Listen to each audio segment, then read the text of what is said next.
Hello guys, welcome back with our new video. In this video I'll help you how to fix Snapchat temporary disabled. So guys, when you log in your Snapchat account and facing this type of issue, then I'll help you how to fix it. So let's start without wasting any time.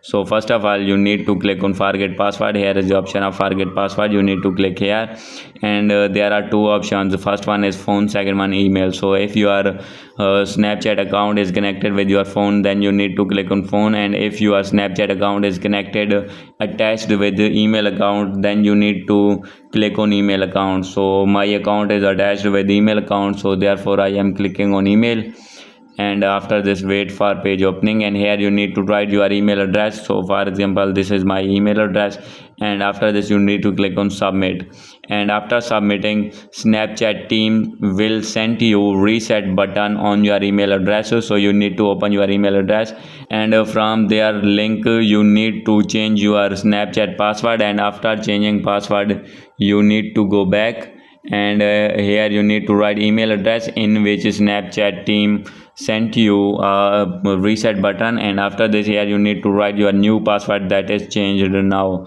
So after this you need to write password, and you need to click on login, and after login your problem will be fixed and you will be able to log in your account smoothly. So guys, hope you like this video. If you like this video, please do subscribe, comment and share. Thank you.